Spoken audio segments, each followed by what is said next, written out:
Thank you very much, Chair. Minister, Niamh Tuohy and Jack Horgan-Jones in the Irish Times over the last number of weeks have been reporting news stories of latent defects. We have homeowners in Sandyford having to pay €10,000 for defects, Blackrock 25,000, and in fact in County Clare, one homeowner is going to have to foot a bill for latent defects for which they had no responsibility of €62,000. Given that it's almost 2 years since the Oireachtas Housing Committee unanimously called for the creation of a latent defects redress fund, will the Government now move to introduce such a scheme? Thanks, Chair.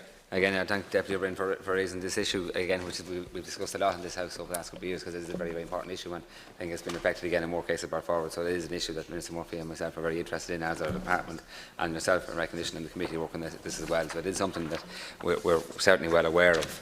The Safer Houses report has been considered by my department, and while I can subscribe to many of the principles in it, we believe that the building control reform agenda, already well on the way, provides a comprehensive roadmap for embedding a culture of compliance and accountability within the construction industry and for strengthening the building control framework in this country. And I'm conscious that a lot of the issues that are raised here are before the new building control measures come into place, and there's matters dealing with that too. The reform agenda includes amendments made to the building control regulations, the National Building Control Management Project, and the ongoing development of new legislation through the Building Control Construction Industry Register Ireland Bill, again which I'm conscious your report mentioned as well, and it is something that we're hoping to get published later this year. Local authorities have extensive powers of inspection and enforcement under the Fire Services Act 1981 and 2003, the Fire Services Act, the Housing Acts and the Planning and Development Acts. Fire services may inspect buildings in case of defects or complaints in respect of fire safety. They work with building owners to ensure that immediate risks are addressed and that a plan is put in place where required for works to bring buildings into compliance. Again, that framework, following on from the report in 2015, is enabling. It is a kind of a model that can be used to try to address some of the issues that are affecting some of these apartments. In relation to legacy issues generally, I acknowledge the very stressful circumstances which owners and residents face when defects occur in their homes. However, in general, building defects are matters for resolution between the contracting parties involved, that is the homeowner, the builder, the developer and other respective insurer, structural guarantee or warranty scheme. The State has no general statutory role in resolving defects in privately owned buildings, including dwellings, nor does it have a budget for such matters. It is not possible for the State to take on responsibility or liability for all legacy issues, nor would it send the right message out to the industry regarding the responsibility for compliance, both now and into the future. My focus will remain firmly on ensuring the full rollout of the building control reform agenda to ensure that all those that are engaged in the construction sector take their responsibilities seriously and are appropriately held to account. As part of the reform agenda, consumer protection will continue to be our core concern, and our proposals in that regard will of course be considered. And again, we have seen some new products come in the insurance market as well, because of on foot of the building control measures in place, and naturally if we had those products in place in the past we wouldn't be in this situation in many cases as well. So there's a lot of reform going on, but I am conscious it's the legacy issues you're raising, and again it's exposure to taxpayers. Given the fact that you've said that you're conscious that I raised legacy issues, you spent more than 2/3 of your answer actually talking about the present rather than the past, which has become the stock response of the Government to avoid dealing with the real issues. The second thing is nobody is asking you to take on full liability for the cost of latent defects. And here's the problem. The State has already accepted liability for some, Priory Hall, Pyrite and Michael Block in Donegal, and they've left other homeowners to their own devices. What we are calling for is very straightforward. One, a redress scheme that provides a one-stop shop to assist homeowners to deal with latent defects when they find them. Two, a mediation and dispute resolution service, not unlike the Residential Tenancies Board, to, in the first instance, make the developer pay. Because if you take the one bit of the answer that you gave me that's relevant to my question, if you leave the homeowner at the mercy of the legal system as it currently stands, they'll never get redress. But the Minister also knows there are cases where the developer is no longer pursuable, and we need a fund to tackle that. Now, my view is a portion of that should come from industry, and a portion should come from the State, because the State does have a liability for self-regulation which allowed this to happen. And in fact, under our proposals, the €40 million that the State is going to lose in Priory Hall would have in fact been €20 million, because industry would have been forced to pay their fair share. So at some point, this Government has to take its head out of the sand and provide some assistance, not full liability, but some assistance for the hundreds, if not thousands, of homeowners who, through no fault of their own, have ended up in properties that have fire safety issues, that have water ingress issues, and real structural problems that need address. So these people are asking for our help, Minister. A unanimous recommendation from the Oireachtas Committee has given you the pathway. Get your head out of the sand.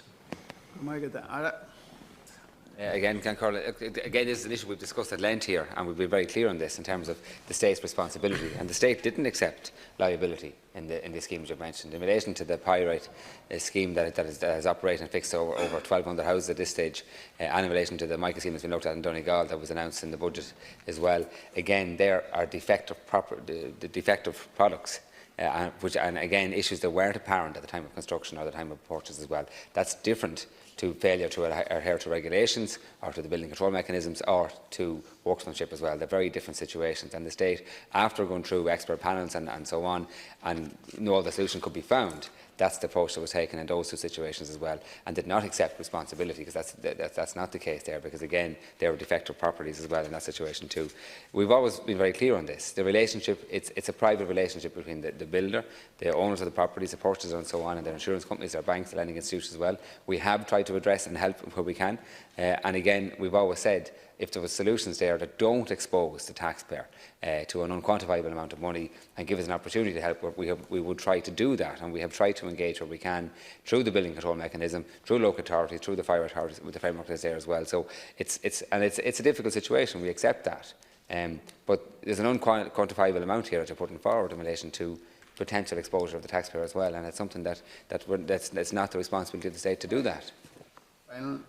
Final supplementary. The state does have a responsibility in this. It was the failure of government regulation of the building industry pre-2014 that allowed this to happen. It happened on the government's watch. It happened because of self-certification. Now, most of what the Oireachtas Housing Committee has recommended doesn't lay any liability on the state. A one-stop shop where a householder who has discovered latent defects can go and get independent advice free of charge. That is an eminently reasonable and doable ask. Mediation and dispute resolution service, not unlike the Residential Tenancies Board, where a public body would have the legal authority to ensure that in the first instance the developer who was responsible foots the bill for remediation. That's an eminently sensible response that would have limited cost to the state. And the creation of a fund, and in my view industry should pay. We've done it with the insurance industry. There was a levy introduced to tackle the problems there, where industry is forced to pay. Now, I think the taxpayer, unfortunately, because of the failure of previous governments in this regard, should also make a contribution to that. But there are ways of designing a fund, and in fact, although it wasn't my preference, the Oireachtas Committee report even recommended a long-term low-interest loan where the homeowner still pays, but at least in a way that's manageable and affordable. And in fact, it could be done, for example, through Home Building Finance Ireland. So the Oireachtas Committee, Minister, has recommended a whole range of options that doesn't land the entire liability or financial responsibility on the state. In fact, in some instances, the committee gave you ways of doing it without the state putting any taxpayers' money into it. And yet, to date, nothing has been done for these homeowners. So please, these people are asking for assistance, they're asking for guidance, and they're asking for help, and it's in your gift to give it to them. Minister's final response, 1 minute. Again, where the state was able to find a way to do this through the expert panels in relation to defective properties, we've done that, and defective products. We've managed to find schemes to do that as well. Again, and I repeat again, the issue here is mainly an undetermined exposure to the taxpayer. Because it's unquantifiable. We have tried to step in where we can in relation to some of the changes to the legal system. We have written to the Law Reform Commission about that as well, to try to see can we change that system to achieve an easier access to civil justice. Again, it's a private matter. The state are not responsible for that. And regulations were there, they weren't followed.